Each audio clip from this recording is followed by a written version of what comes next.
Hi everybody, I'm back again, and I'm reading another chapter from my dad's manuscript. Tonight I am reading A Voice in the Darkness, chapter 11. So a good part of the way through this story now, so if you are interested in this story, I highly recommend beginning at the beginning so you have an idea what's going on. Or if you'd like, you can also listen to past broadcasts and listen to other stories I've told as well. So without further ado, here is chapter 11 of A Voice in the Darkness. The Lantha army continued to harry the Nanisses across the debatable lands. It was a touchy business because the Nanisses still badly outnumbered the Lantha cavalry, so the process required the Lantha cavalry keep pressing the Nanisses, but never get so far behind their main body that they could not at least fall back if the Solbana had turned on them. Which he did.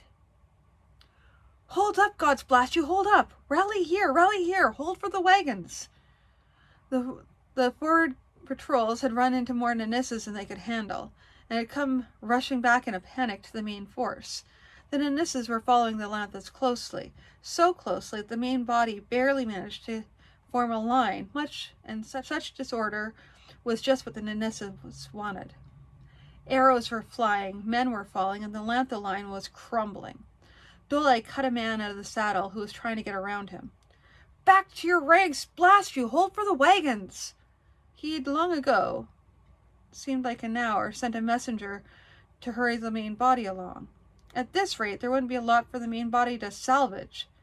He raged up and down the line. Hold firm! You lot of imperial granny ladies! Hold firm or I'll cut you down myself. Hold your line! God's rot you! Are you afraid of Nanisses? Be afraid of me! Hold firm!" They did seem to hold a bit more, and their under-officers laid about them with the flats of their swords, following the commander's example. Sometimes they used more than the flats of their swords, too. Out of the mass of dust and screaming horses and screaming men, flying arrows and flashing swords, Doleg managed to create a line, which, though it wavered in places, was still in place when the first of the wagons rolled up. Horses lathered from the gallop and pulled themselves into position just in front of the cavalry line. With the appearance of the wagons, the Nanisses' attack doubled in ferocity, but only for a bit. The wagons were still proof against Nanissa arrows, and the ballistae and fire pumps reminded them of the carnage of the last battlefield. The crossbowmen came up and shook themselves into lines and advanced toward the Nanisses. The crossbowmen, having proved themselves in one battle against the Nanisses, were quite confident in their ability to smack down any number of Nanisses. The Nanissa commanders pulled their men back. "Little too eager, eh, Dolia?" Doleg managed to grin for Padra. The lads had just proven themselves that they could defeat the bandy little beggars, so they pushed a little too hard. "I think we'd best camp here for the night, but we push on in the morning. Thanks for your timely arrival." "Had to do it. It's too much fun drinking under the table." "Now that's what I call taking unfair advantage. You know as well as I do that we can't stop any serious drinking until we've pushed Solbana and his horse lovers across the river." The Nanisses never did press the attacks to the point where they had to fight the wagons again. "Good thing too," Doleg commented. "The wagoneers were running low on crossbow bolts, and we'd had to leave too many of the wagons behind for want of horses to pull them." "Well, we have those loaded pack horses coming up from the battlefield, hauling everything they can salvage, as well as people scouring the local country for draft horses." Had to try to put the best face on things. "All to the good, but if we have to fight one large action, we may find ourselves hard-pressed." "We've been picking up Nanissa draft horses from time to time as well, recently." Doleg grimaced. "Makes sense that the Nanissa families would flee ahead of us, expecting from us the kind of treatment their warriors have given our farmers. How much slaughter of women and children is enough? In hot blood, right in or after battle is one thing, but I've been coming across on the results of it a day or two after, and all I see is a waste. You've gotten them to keep the horses, though. Yes, that's the sort of order I could give, and have some hope of it being obeyed, particularly with the promise of a couple of copper imperials for every horse in good condition. Well, all I can say is that war is the hardest on the weak and the powerless. Yes, and don't forget, every village we pass through on our track following Salbana has been looted and destroyed. True, the weak and the powerless. The best I can hope for is to make the principality powerful so people think twice before attacking us. 3 days later, Padra commented, "Does it seem to you they're getting a bit more stubborn about retreating?" Doleg nodded. "More wagon tracks among them. I think they're making a concerted effort to hold us off their families." "I suppose. After Lame Creek, we were barely able to keep them off our backsides, let alone protect the families." "We did manage to get some away, though. You remember?" "Yes, we did. Almost lost our commander a time or two there." "Was I that bad?" Padra grinned. "One would have thought that every one of them was your own child." Doleg grimaced. "Maybe having lost the battle, I wanted to do something to make up for it, like Salbana's trying to do now." At last, 6 weeks after the battle, they caught up with Salbana at a ford in the river. Not only was Salbana there, with all the men he'd been able to gather, but it seemed every Nanissa wagon in the land between the two rivers was attempting to cross the ford there. The water downstream of the Lord was cream-gray in color from the mud thrushed up by the wagons rushing to cross to avoid the terror of the conquering Lantha. Salbana had drawn up his warriors in a long line paralleling the river itself. "They're light cavalry," Doleg muttered. "Not the troops to hold a fighting action, except by hit-and-run attacks." He turned. "Messenger!" "Yes, Lord Prince?" "Tell the wagoneers to move up, form a line in front of us, and try to get ballista range of the main enemy force. Stop if attacked first." "Yes, Lord Prince." Almost before the man was gone, Doleg turned to Padra. "Draw up the main body. Have them advance in the wake of the wagons. Crossbows to concentrate on supporting the wagons." "Sir?" "Now!" Doleg thought. "Just wait until things are ready." A small band of light horse rode out and pestered some of the Nanissas by launching arrows on the move. The same tactic the Nanissas used. The Nanissas were careful about answering their fire. "They're getting low on arrows, too," the prince thought. The wagons came rumbling up from the rear, moved up and formed a line. Their numbers were much fewer than Doleg would have liked. Most of the attrition had been from lost horses, and somewhere back their wagons, having begged, borrowed, or stolen horses from local farmers, were making their way up the army's trail. They were not here now, though, and that was the important thing. Worse still, this present tactic was sure to cost them some more horses. "Which means," he muttered to himself, "that it had better work." If Salbana was doing the expected thing and buying time for the wagons and families to cross the ford, then the Nanissa had to fight some sort of holding action.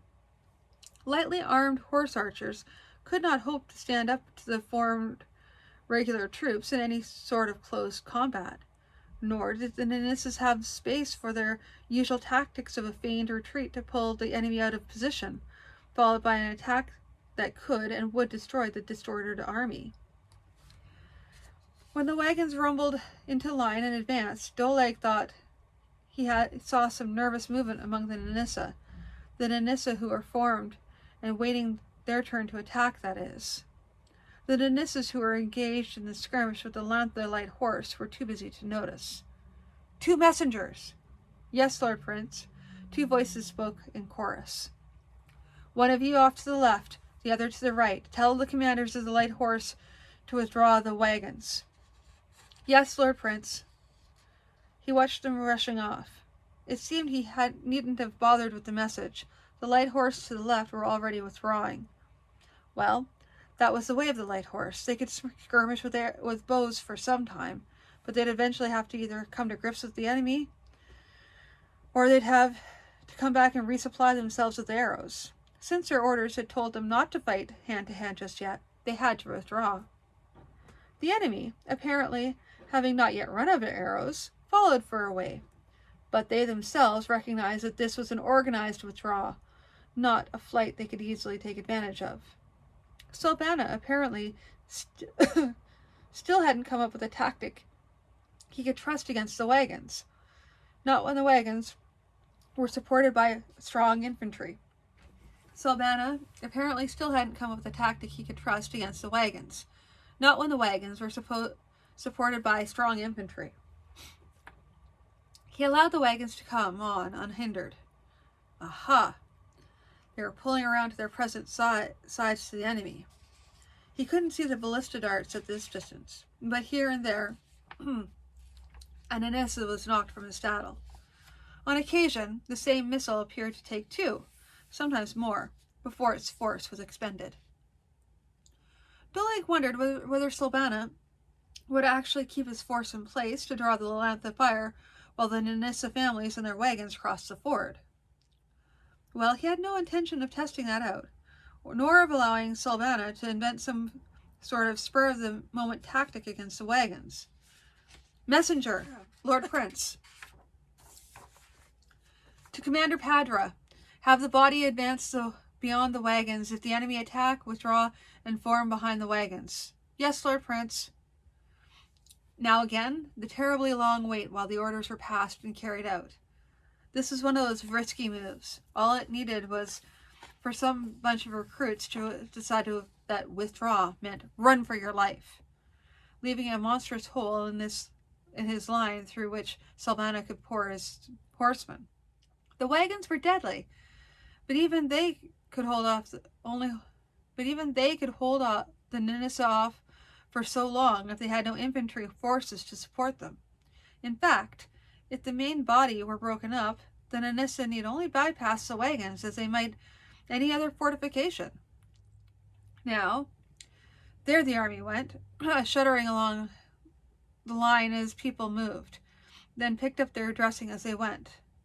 How long would the Nanissas allow them to advance before they responded?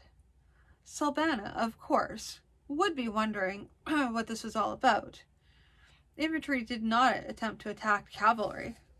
Yes, here they came. The little squads dashing forward to shoot arrows, then move back again.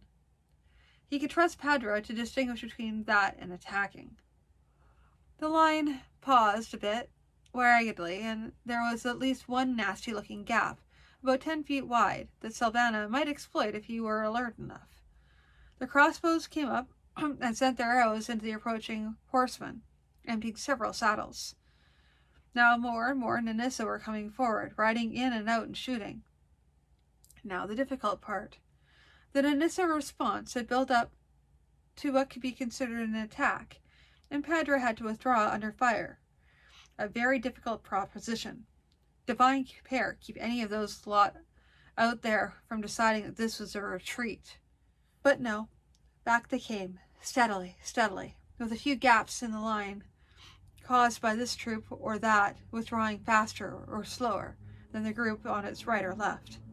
The few gaps that were left were mostly made impracticable by storms of arrows from the crossbowmen.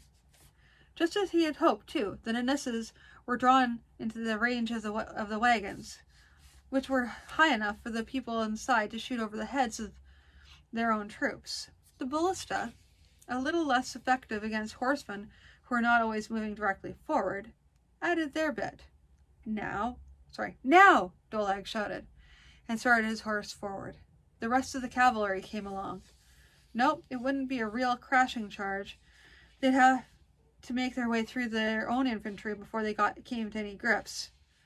But it offered the opportunity for them to press on the Nanissas, using the heavy cavalry advantage to drive them back into their own main body and crush them against the river. There were all those God's wrought ifs in there, but, like always, he'd have to ignore them, pretend they didn't exist, and drive for the end. Now they're coming up on the wagons, pushing and jostling their way through the infantry lines. Poor sods. They'd be confused and disordered by that, but Padra was a man to be trusted to get the impossible out of his troops. In this case, that meant getting them reorganized to head out there again, keeping in their lines, and wipe up whatever was left of the Nanisses. Now he and his cavalry were in among the Nanisses themselves, men who sat tall on their tough little horses, who drew short swords to fight the oncoming lanthas. They did not seem to be averse to the inequality of fighting men with shield and armor when they themselves usually had little more than a shield. Doleg went into the fight, shouting, "Lanthakanzi!" striking, parrying, striking again, with all the fighting becoming messed up in a flash of images where he was striking a large Nanissa who wielded a large axe. Then fighting some swordsman with no clear memory of what had become of the axeman. He felt, rather than knew, that they were suddenly among the main force of Nanissas, caught a sword on his shield, thrusting into a shouting face, slashed at a man who was wearing a surprised look. The battle, like all cavalry battles, was now a swirling mess of screaming, shouting men and horses. This one was only different because, being so near to the river, the usual cloud of dust that prevented one from seeing beyond the tip of one's sword was not present. Sometime, some eternity later, his horse was splashing up muddy river water, and wagons, women, children, and old grandfathers were mixed among the still fighting warriors. More than once he found himself fighting against a woman or a child, striving with all their might to skewer him with an unfamiliar sword or cut at him with a carving knife. Because it wasn't possible to try to hold his hand back either, because it was sure they wouldn't. Because he was sure they wouldn't. On and on he went, fighting, guarding, thrusting, parrying, slashing, and then there was solid ground beneath his horse again. There was no opportunity to look around and see if he'd been pushed back to his side of the river again, because there was always someone trying to take his head off. Then his horse paused, breathing heavily under him, and he had a moment to see that only the Nanissas in sight were men fleeing as fast as their horses could take them. Now the opportunity to look around, and saw that he was out of sight of the river. He had a small band, 7, it seemed, around him, all of his guards, men whose duty it was that they put themselves between sharp metal and their prince. From the look of them, they'd all been kept busy carrying out that duty. "Move back toward the river," he said. "Stay alert. We've probably pushed our way past some Nanissas." As it was, the next people they met were about 30 cavalrymen, gathered around one young under-officer, who did not hide his relief when his prince suggested they all move back, looking for their own people. The river itself, when they came to it, was a red horror. Smashed and broken wagons filled it, with bloody corpses lying in and around the vehicles. It was one thing to have passed through this in fighting frenzy. It was quite another to pass through it now, in the light of the setting sun. There was no way to convince himself that every one of those bodies had tried to fight with some weapon or other. No. His men had only seen Nanissas and struck to kill.